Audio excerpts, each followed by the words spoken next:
What if your obsession isn't a problem? What if it's actually your superpower? What do you research constantly? And what do other people around you wish that you would shut the up about? An intense curiosity, something that you deeply research on your own time. This is your special interest. Many ADHD or autistic individuals experience hyperfocus or special interests. I'm here to tell you, let your freak flag fly, man. Be who you are, because it's probably going to help you someday. Engaging with your special interests actually does something for you physically. It reduces anxiety, improves your mood, provides more emotional regulation, and most importantly, creates flow states. Time totally disappears. Your focus deepens. And the productivity skyrockets to the moon. It's not a flaw. It's a cognitive style. Here's the catch. You can get stuck in hyperfocus for too long. You can neglect your needs. You can let that thing take over your life without channeling it towards a better purpose. There's a fork in the road here. And on one hand, you could have unstructured obsession. And the other road is intentional channeling. Your brain isn't really broken. It's actually specialized. You're a specialist, and start viewing yourself as one.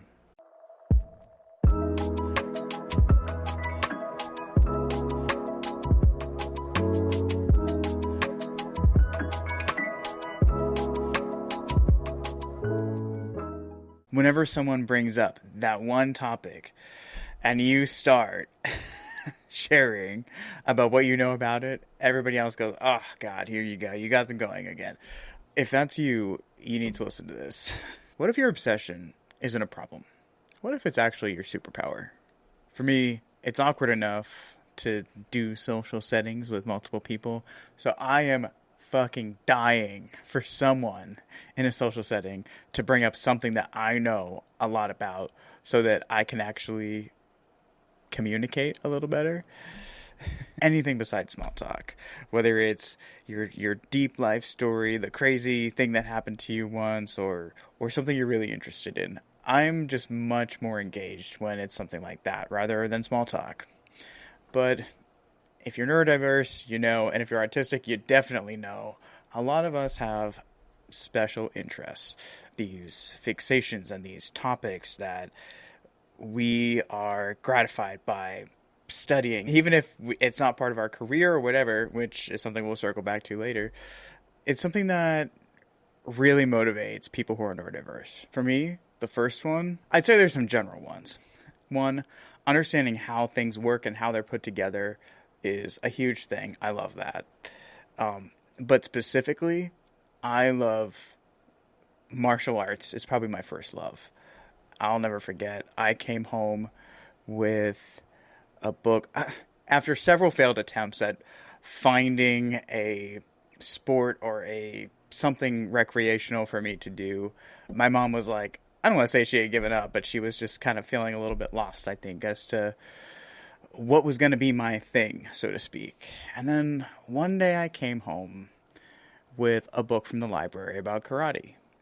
And I'd had like minor exposure to karate because my dad did karate a little bit in high school and really liked it. But he also loved to watch like Bruce Lee movies, some Van Damme movies, just like those good old fashioned like 80s, 90s ass kicking movies, Steven Seagal, you know, just like some of the classics. And so it was just to watch those. But I became obsessed with the mentality behind martial arts. And so I started bringing home books on it. And it was after like the third book where mom said, okay, I think maybe we found something you like, and said, all right, let's try karate. And boom, off to the races I was. It only took about maybe a month's worth of classes before my karate instructor realized, it took my mom aside and said, hey, listen, your kid is, you know, like competition level engaged in this, and I think you should consider it if Ashley's interested, you know. So I did. I started competing as a kid and all through high school, and I did Kempo and Shotokan in my first karate school, and then it was time for me to kind of try something new and kind of evolve my skills, so I switched over and started doing Taekwondo as well. And competed in that. And that obsession has followed me to this day. And it has informed my mentality around the way that I coach and the way that I view life and the way that I view self-improvement. My point is that obsession has taken me many places, and it continues to inform the decisions I make in life and the way I coach people, the way I help them see the things that are going on around them and make better decisions and learn how to apply what's working and disregard what's not, to drop what's not, you know. And my other obsession is UFOs and aliens and understanding the existential questions in life and consciousness. And the reason that I'm interested in all of those things, I mentioned them together, is that I've come to the realization that I think they're quite related. And that's something that doesn't really apply to my coaching today, here and now. But given what's gone on in the news and the video I just made about the UFO files not that long ago, all of this stuff is going to start becoming more and more prevalent, more and more discussed. The idea that we're not alone in the universe, it's the next big thing for humanity. And so all those years of tinkering around in the internet and learning things about it and exploring consciousness on my own and with friends and really trying to understand, the fabric of our reality, what makes us who we are, why we're here, and B, what is going to affect us in the future. What revelations about the possibility of life elsewhere and emerging technologies, how will those things affect us and our lives in the future?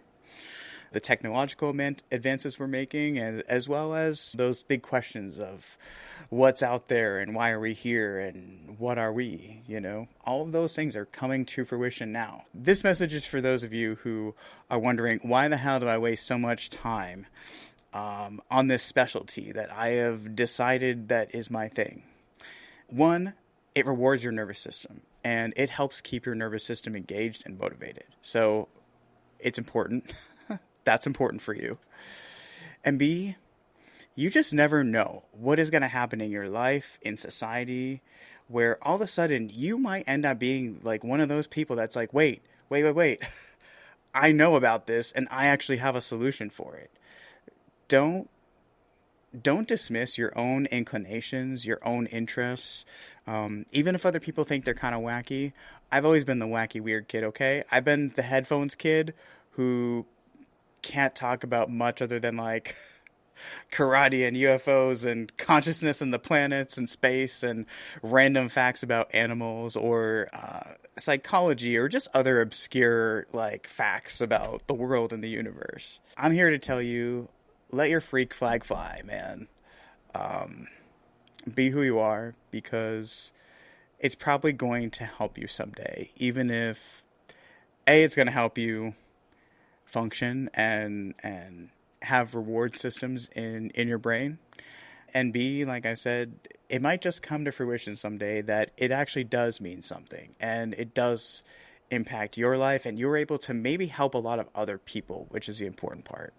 So this whole concept I'm talking about is generally referred to as hyperfocus. Many ADHD or autistic individuals experience hyperfocus or special interests. It's kind of hallmarked by an intense curiosity, something that you deeply research on your own time, which I've learned is not something that neurotypicals really do. And it's something that maybe you never are able to focus for long on other things, but when it comes to this certain thing or this little group of things, you can focus for a really long time. Maybe even to a fault, to the point where you kind of like forget that there was other shit you were supposed to do today, or you have to like eat and drink and whatever. When you're on a tear, sometimes you forget about your needs, and don't do that. We're going to work on that. While your hyperfixation or your special interest might be your happy place, society has other ideas about it. It's often labeled as an obsession, a fixation, a distraction, or a rabbit hole. But neurologically, these things represent deep learning systems, pattern recognition engines, and your intrinsic motivation mechanisms. While it looks like an obsession on the outside, on the inside, you're feeling fully alive. You're living your best life in these moments, right? Research shows that ADHD brains in particular engage deeply when something is intrinsically motivating, and that can create hyperfocus states where your attention becomes very stable. So it might be better to view ADHD not as an inability to focus, but an inability to regulate your focus. Many autistic individuals tend to show heightened abilities in pattern recognition, especially, to the point where people will say, you must be psychic a lot. Systems thinking, like understanding systems of government, of companies, of societal hierarchies, and other systems like that. Detail processing to very high degree. And categorization, understanding this goes with that, in a way that neurotypicals don't really have the ability to do sometimes. And this is why autistic thinkers tend to do really well in like engineering and coding and anything having to do with research. We're very investigative people. Data analysis, science. Many neurodivergent individuals are often drawn to how systems work, how machines are built or how they work, how ideas connect, and how patterns repeat. Engaging with your special interests actually does something for you physically.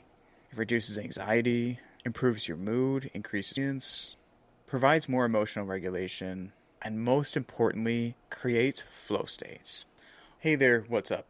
My name's Ashley. I'm a neurodiverse life coach, and I help people who are ADHD and on the spectrum find their purpose, find their flow, and live a life that is more conducive to who they are and how they function. I also help everybody else who's going through big life changes, searching for their purpose, going through that spiritual awakening, trying to figure out what's next. So if any of that sounds like you, like this video, subscribe to the channel. I put out new videos every week with great content to help you improve. What is flow state, you might ask? If you've ever watched a video of a boxer in a fight where it seems like they're just not even thinking about it, but they're able to dodge every punch and find the holes they need to strike their opponent, even when their opponent is extremely skilled, that's flow state. When you're playing a game, and it's almost like you're spacing out and your eyes aren't really even focused on what you're doing. But like, I don't know. I know somebody that plays ping pong really well. And you know, she talks about how, yeah, I just go into this state. I'm like, oh, you're talking about flow state. You know, she's like, I'm like not even paying attention to the ball anymore, but it's coming to me and I managed to hit it like every time. And I was like, yes, this is flow state. Time totally disappears. Your focus deepens. And the productivity skyrockets to the moon. And what does that look like? It looks like researching for hours. It looks like building collections of knowledge, studying something obsessively, wanting to explain it to everyone. Because once you have the knowledge, you feel like your bucket is overflowing and you've got to share it with somebody, especially if it's riveting to you, even if everybody else is bored to tears by it. You fall into a little bit of a rabbit hole on a topic and you like just deep dive on it for a week, a month, whatever, however long, days. And you're able to connect ideas across different fields and different modalities, maybe, whatever you're working with. I think you have the ability to see the interconnectedness between what you're working on and something else and cross-reference them.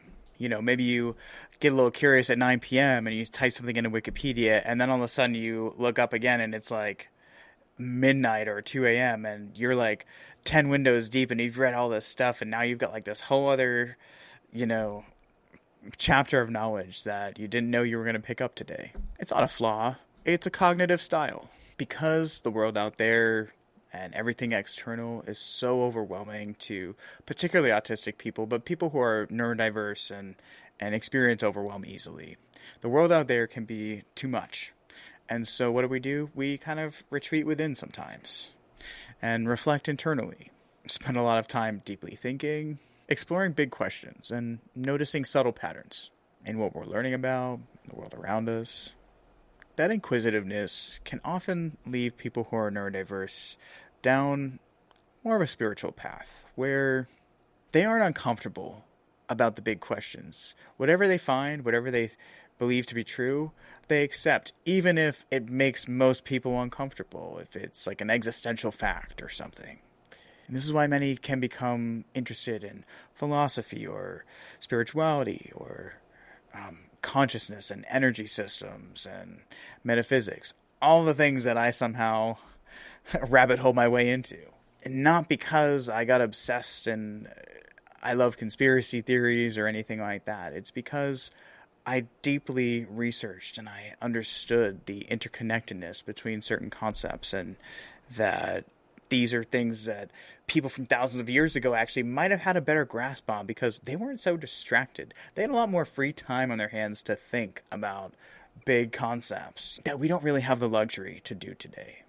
When your brain power is used a lot for looking inward instead of chasing external stimulation, some interesting things tend to come up. You start noticing things that other people might overlook. Gives you that kind of strong intuition, that insight, maybe some unconventional perspectives, or especially creative problem solving, creative thinking and problem solving. Special interests and hyperfixations are a gift. They're a gift to you, and they can be a gift that you use to help others. But there's an important distinction we have to make. Your special interest should empower you, not isolate you. And what do I mean by that? Here's the catch. Like I said, you can deep dive and get stuck in hyperfocus for too long. You can neglect your needs. You can let that thing take over your life without channeling it towards a better purpose. There's a fork in the road here. And on one hand, you could have unstructured obsession, which looks like burnout, ignoring other responsibilities entirely, and social withdrawal. You don't find the balance between doing and thinking about what you love and taking care of your actual human needs. And the other road is intentional channeling, right? You use that expertise, you innovate, you use it to inspire your creativity. And here's the big one. You focus it towards career opportunities. The goal isn't to suppress your passion. It's to aim it in a direction that is meaningful.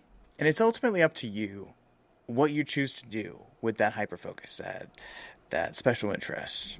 I went to the California Science Center. I don't know if they're still running it, but they had an IMAX movie about the James Webb Telescope and what it took to actually get that thing out into space.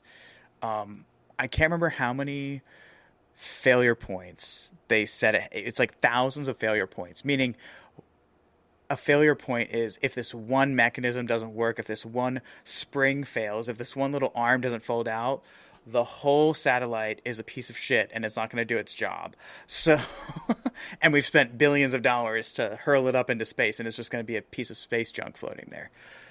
So all of these people that worked on this, they did interviews with the people who analyzed the data coming in from it and who steered it. I kind of started crying when I was watching the interviews with these people because every goddamn single one of them, it was pretty clear that like probably half of them were pretty neurospicy, but they all said the same thing. And they were like, what did you want to do when you grew up? And they're like, well, I stared at the sky and I said, I want to either go to space or work on satellites, or I just want to have something to do with space. And they're like, and what is your job now? And they're like, I fly satellites in space. Like, I was so moved because it's like, this is what it looks like when someone harnesses that special interest they have, and to a degree that most people could just never explore a topic, they do it and they end up following the path that takes them to the manifest reality of living in your special interest and always being engaged. So particularly for my neurodiverse buddies out there, I want you to be thinking about, where do you want to be in 20, 30, 40 years? I think this is an important distinction, an important question that everyone has to ask themselves. But I think it is especially important for people who are neurodivergent to ask, do I want my passion, my special interest, my hyperfixation, whatever I'm obsessed with, do I want that thing to be a part of my career? Like, do I actually want to work in a field that is either fully related or quasi-related in some way to that thing? Or do I want to find a career that I don't hate? Nobody wants to wake up miserable. That I don't hate, that provides me either the financial freedom, the freedom of schedule, or whatever, just the lifestyle you need, whatever you need to make time for that special interest, that passion. And again, this question is for everybody, but especially for the neurodiverse crowd, because What we go through to just get through a workday under like normal circumstances is exhausting. And truly, it's not sustainable for so many of us. Not without either quite a bit of accommodation or just, the price you pay in burnout, in depression, in just not feeling fulfilled in what you do. We have interest-based nervous systems. We are intrinsically rewarded by engaging with something that we enjoy because it's something that we can actually focus on. We don't have the luxury of that other people do, where it's pretty easy for them to just say, okay, I got to do the stuff that I don't really want to do, but it's okay because I'm getting paid, whatever. It's so much of a struggle for us to even get to the table to sit down to do the one task that we don't like, So I want you to really think about this. Even if, I don't care if you're 40 or 50, really. I want you to really think about, is this what I want to be doing for however long? I don't know how long we have in Social Security. A lot of people, even if you're, reaching retirement age, now would be the time to reconsider what I would like to moonlight doing or kind of slowly retire into. I don't care if it's starting a podcast about your special interest, whatever. Be happy, please. So how do you identify your interest? If you don't already know, I feel like it should jump at you pretty quickly. What topic makes you lose track of time? What do you research constantly? And what do other people around you wish that you would shut the fuck up about? This is your special interest, probably whatever that is. Now, the important thing is, again, going back to not letting it take over your life in all the bad ways. Instead of fighting your obsession, maybe schedule it. Maybe you have dedicated research hours, or hobby time, or learning blocks. Maybe start blocking your schedule so that you're focused on what you're supposed to be focused on when you're supposed to be focused on it, and set alarms to interrupt you to kind of like reset that neural pattern and shift to the next thing if it's time to do that. This will keep you from getting guilt about how much time you spent on that thing that you probably weren't supposed to be doing when you had this other thing to do. And it keeps you from burning out, because when you're in the moment, living your best life, researching, doing whatever, falling into that rabbit hole, and then like the whole next day you're exhausted and you can't function because you overdid it, and maybe you get to the end of that week and you're totally burnt out. That's something you want to avoid. It should never be the thing that you overdo. It's your passion. It's what you love. Don't ruin it for yourself. Also, be thinking, how can I connect this to a purpose? How could this interest help someone else? Could I teach people this? Could I make content about it just for people to learn? Could I write? Could I make money consulting from it? Could I build a community around it, whether physical or online? How can I help humans innovate? So many successful careers, side projects start as special interests. Let's do a little exercise. If you don't already know what your special interest is, or if you're trying to really hone in on what you're supposed to be doing with it, write this down. 1, what is your obsession? 2, what skills does it give you? People skills, understanding certain mechanisms, having information that might benefit others. And then 3rd, how might it help others? How could you take this and find a way to help others with it? I had a client who was extremely gifted in computers and back-end and coding and all of that, but literally hates the digital marketing field and how unethical so many marketing agencies are. But also doesn't really thrive in 9-to-5 workplaces working for someone else. That person became a digital marketer, but with his own company, with his own core values installed into it. It's all based on how he wants to function and how he wants to express his gift. I have another client who went through, a terrible, terrible child custody and domestic abuse situation. Came out on the other side and had to learn so much about herself, about abusive dynamics, about court systems, and all of the fucked up things that happen to people in family court, and became obsessed with learning, wait, how does this actually function? And how do women get themselves into these situations. And she now coaches women who were in her situation to help them out. That wasn't really her interest when she started out in life, but it became her interest because this thing happened to her. And, and that's how you do it. You know, whatever the impetus is, I have no idea what got me into UFOs, to be honest with you. Martial arts was pretty clear. I was looking for something, to do, and I found this, and then I was like, oh, this is the thing. This is the thing I've been looking for, I don't really know what got me started on UFOs, to be honest, but it's just an example of that obsession that I've had for years. That was always just this thing that I read books about and researched quite vigorously over the last several years. And now it's becoming like an actual thing. Like, people have careers in this industry, and not that they're necessarily high paying careers. And it's not what I want to do with my life, but it's going to inform my coaching moving forward. And I know that, and I feel confident in that.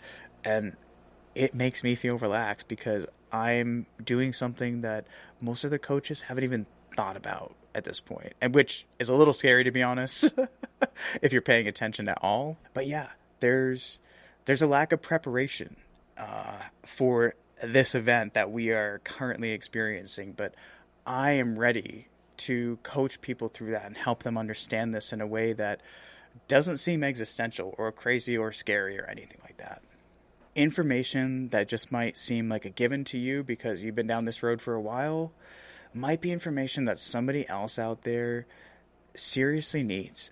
And the fact that you have the inclination to express it means that there's somebody else out there.